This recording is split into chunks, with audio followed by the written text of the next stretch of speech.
at 7,400 RPMs. Okay. The clutch itself is incredibly gentle. Very forgiving. Well, not very forgiving. It's very soft because of it's a hydraulic clutch. All right. Hydraulic. All right. So I have some videotaping.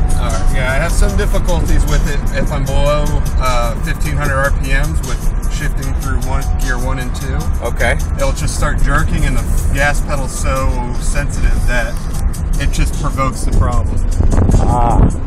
Quick cure to that: just bring it up to 3,000 RPMs and have fun. Bring it up to 3,000. 3,000 is where you feel it gets in its power band, or? 3,000 is the start of its first peak power band. The Subaru actually has a double peak. It has one from 3,000 to 42, and then from 50 or 40, 48 to 7,000. Now, why does it have a double peak? Apparently the WRX had it too, but this one being naturally aspirated, it's even worse. After the gas They station. think it's the ECU doing it when it's switching from the port to the direct injection. That's what I was about to. That's what I was thinking. It's probably maybe because of that. Now, do you see any performance? Turn right after the gas station. Performance enhancements because you have both the direct injection and the port injection? I get the feeling that I won't necessarily have to upgrade the injectors to put on a turbocharger. After 700 feet, keep right. Now, have you done your research on a turbocharger? Barely. Yeah, because I was going to ask internals, because that's one thing that was kind of mentioned on the forums, how these engines probably won't take forced induction too well. Actually, from what I hear from one of the guys that's actually already taken apart one of the engines, the lower end is really well built. All right, so lower end's good. Yep. The problem's going to be the actual drivetrain. All right, so now we're going to get. So now the windows are up, so we're going to see what wind noise possibly get. We're now to the power band. That was about 5,000 RPMs.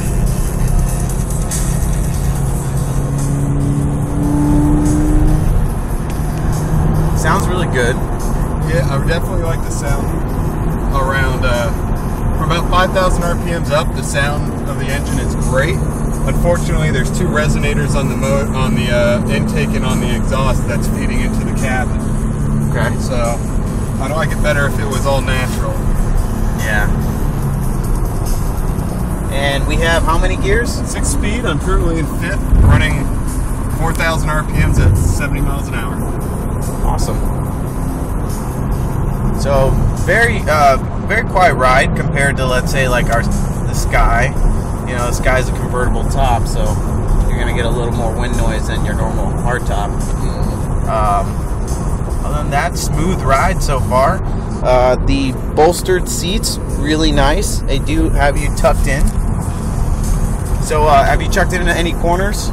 See how the handling is? I was actually doing a mountain run today. I did about 100 miles up towards Chula Vista on, what is it, Telescope? Oh, I know what you're talking about. Yeah, not Telescope. Telecommunication Drive. It's old 64. Yeah. But I've actually met up with an FRS guy at the little car show this morning. Okay. So, did you guys by any chance, did you trade cars, or? No, we didn't do a car trade. He was Okay. just showing me, but I was keeping up with him through the hills. From my understanding, the FRS has a little bit more of a tendency to oversteer than the BRZ. Okay. Because the FRS has the spring rates are adjusted differently between the front and the rear. I don't remember if the rear end is tighter suspension on the FRS or if it's tighter in the front on the BRZ. But it's the exact same. It's the same setup, same exact company springs. It's just their presets are different. Okay.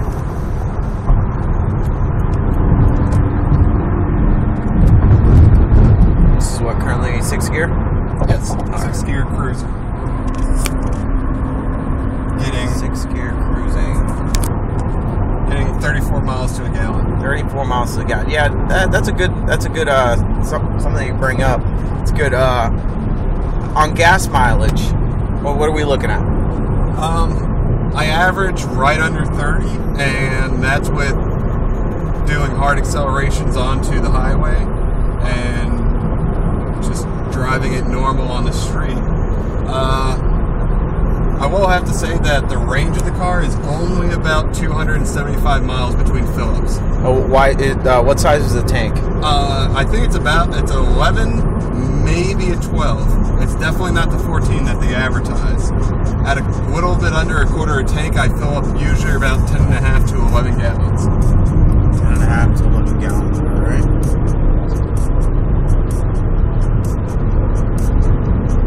BRZ front end there.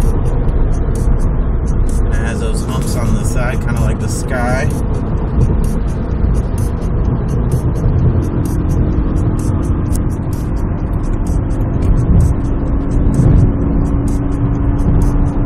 And what about sound system? What do you think about sound, like the creature comforts?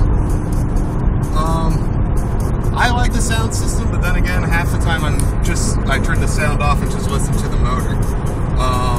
The guy I talked to this morning with the FRS, he bought an aftermarket sound upgrade, which changed out the tweeters and added a sub in the trunk. And he said that it's night and day difference, and he loves it. Night and day difference, okay. The AC is incredible. It's really hard work, and it'll start cooling off in about 10 seconds. These are some pretty large ducts. Does the FRS have similar ducts to this? Yes, it does. Okay, so they're both the same. All right, and this is the AC control.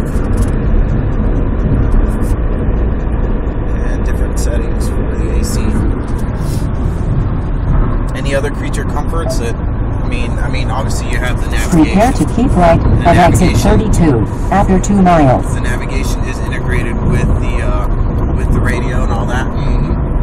Now, this is not standard, correct? That is standard. This is an absolutely standard car. I've had nothing done to it, nothing added or anything at the dealer. Okay. Standard car. Standard features, I mean. And regards to legroom, I mean, I'm not a tall guy. I'm only about 5'7", so. Yeah, I sit at 5'10". Okay, you're 5'10". I'm about an inch off the back seat, so. Okay. This car won't fit anyone too much larger than me. Yeah. So this car is genuinely suitable for 2 people. Taking your friends along for a ride is going to be a little tough. I have fit 3 full-size adults in here. Okay, so. But it didn't take speed bumps too well. It kind of broke my heart.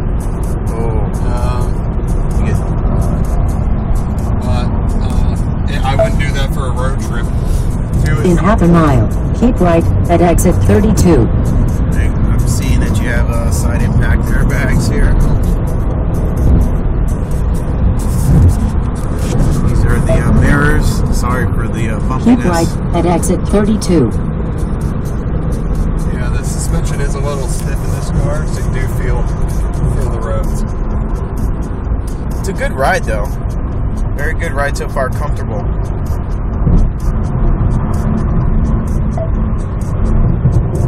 Keep left onto State Route 78 westbound. So how hard have you given it the beans, so to speak? The highest I've had it up to was 6,000 RPMs, and that was today to pass someone going too slow on the mountain. Okay, so 6,000 RPM, but the rev limit is what, 74? 7,400. Okay, cool. Which is what I currently have the Sky set up for, 7,400. Of course, Sky doesn't come that way, but.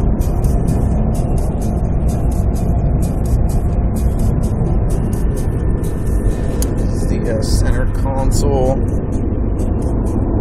So you got 2 cup holders. That's actually the official cup holders are over on the doors. Oh, okay, they are. So these pockets are considered cup holders. Those are the cup holders. Okay, those are cup holders. And then what is this? An option? Removable. It comes with the car, but it's completely removable. It is. I can see that. Take that. You know, some good space to put some things. Here I'm guessing CDs, maybe some papers, etc. And in the console is actually prepare to exit the highway in 2 miles at exit 13. Through the middle, all the way back into these seats. So you got a speaker over there. I like the stitching. A lot of stitching. I was a very big Gives fan it of stitching. a sporty type look. And the only difference between the FRS and the BRZ seats and stitching is the BRZ has the grippier fabric in the center, and the FRS has the little wings over here are red fabric. Okay.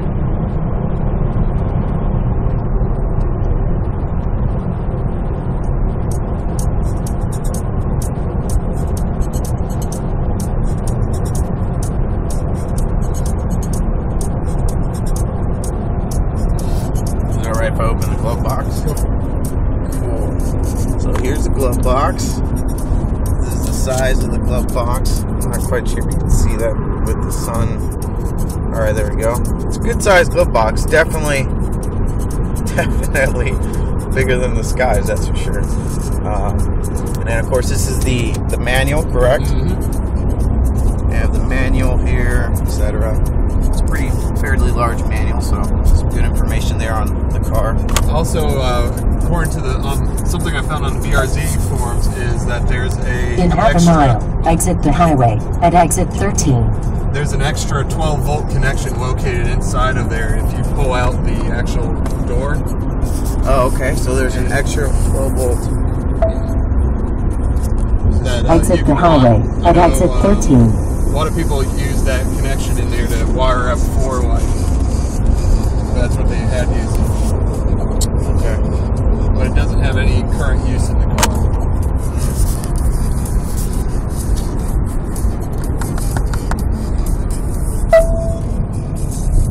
In 1,000 feet, at end of the road, turn left onto North Twin Oaks Valley Road.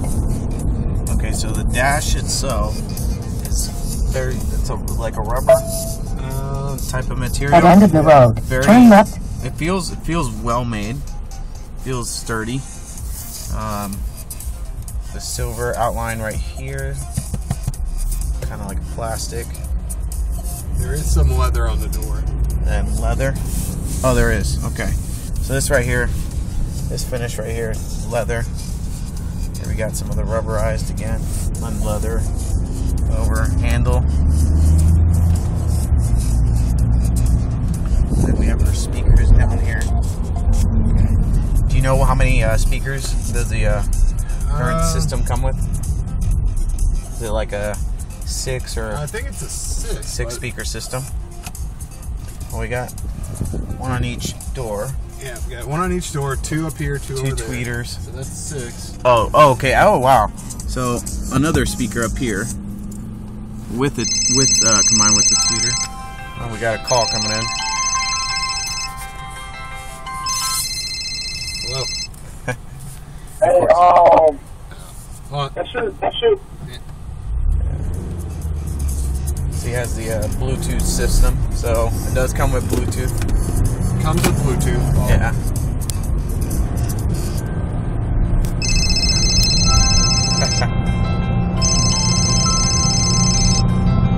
Oh, we know Bluetooth works good. Yeah, the Bluetooth works good. You can see that's the call coming in.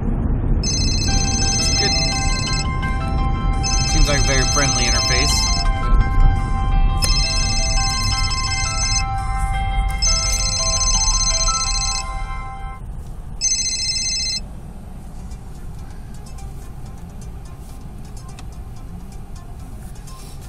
Have you ever been to the Double Pikes Peak Nope. or whatever? Or not Pikes, Double Peak what? What's it Uh, called? Double Peak Park or something like that. Yeah.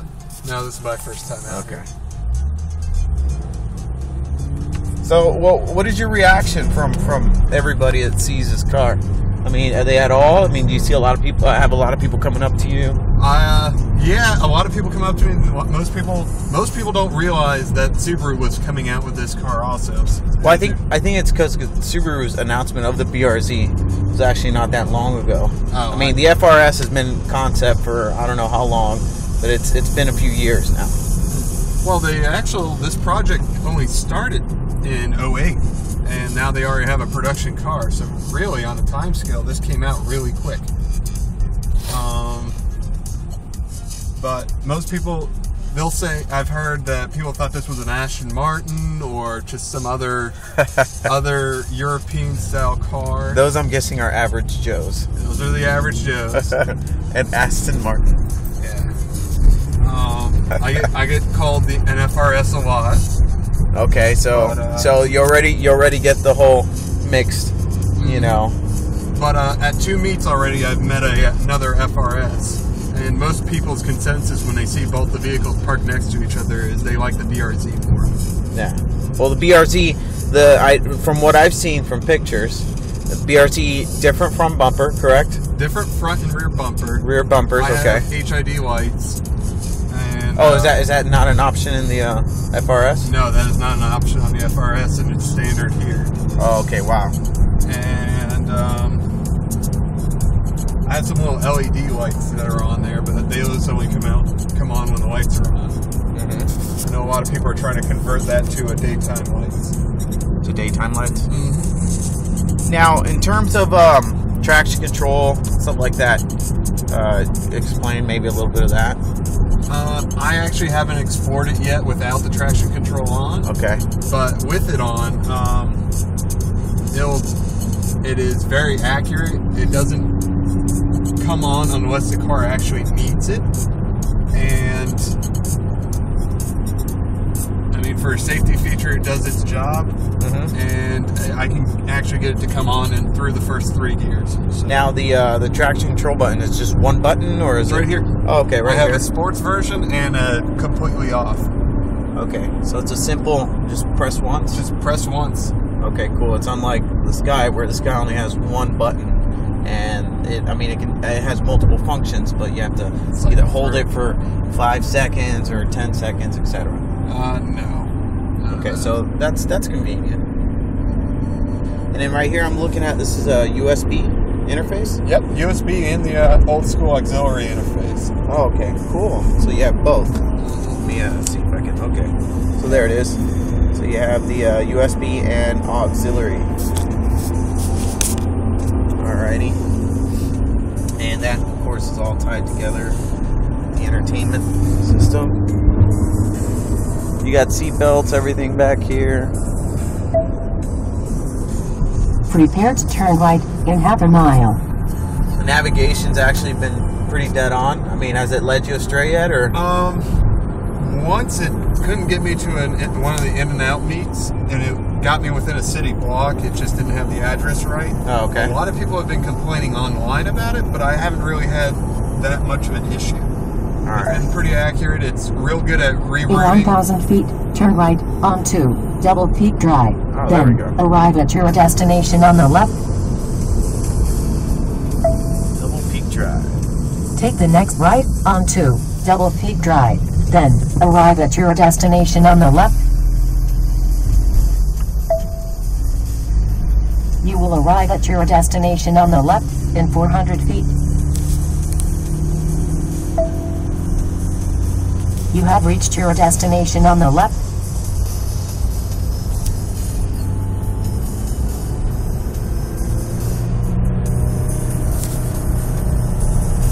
So we're in third gear, correct? Yep, currently in third gear.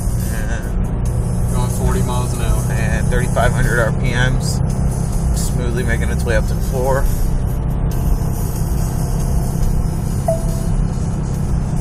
Turn back where possible.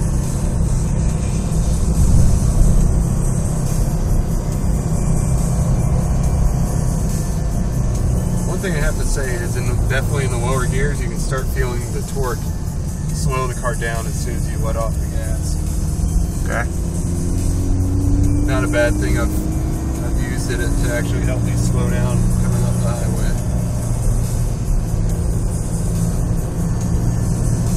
Making our way up. Seems to be doing just fine with the hill. Went up just fine. Kind of see where we're showing up here.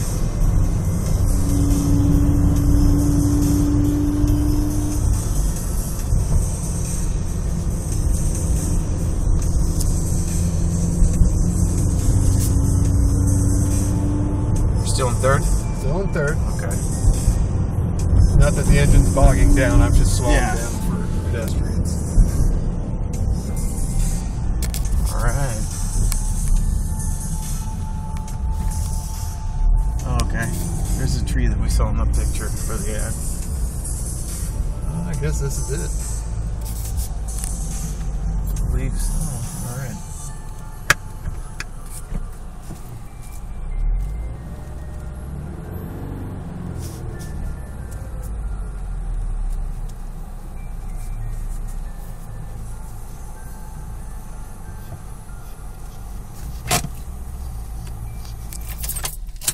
All right.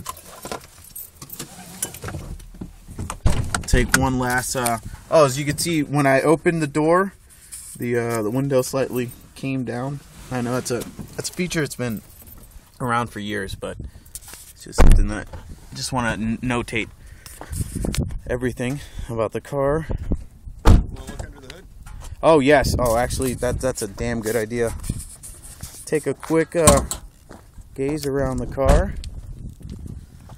Up here at Double Peaks Park, beautiful view, 360. And here we go. Let's look at the engine. Yeah, I'm gonna make a phone call real quick. So this is a D4S Boxer, Subaru, and Toyota joint venture. Posing 4. Very clean, very new, typical.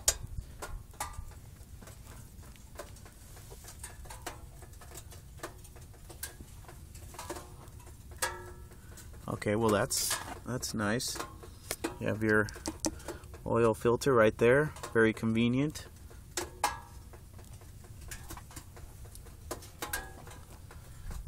Starter, alternator. And then you have your intake, which is a plastic intake. It's something that's being used a lot. And your clutch.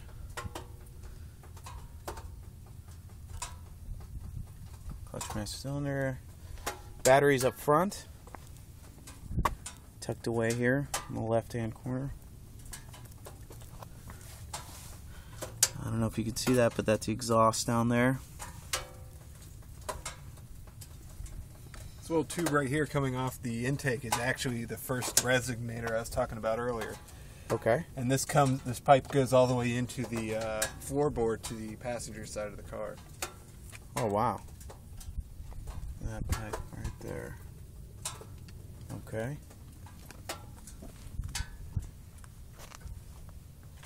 Now, what are your coolant temps? Like normal operating coolant temps? You're not quite sure. You haven't. I don't know exact numbers, but car warms up fast and it doesn't have any issues with overheating. Okay.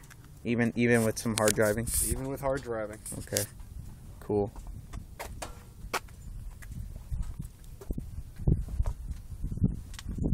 Yeah, let's get a view of the rear here.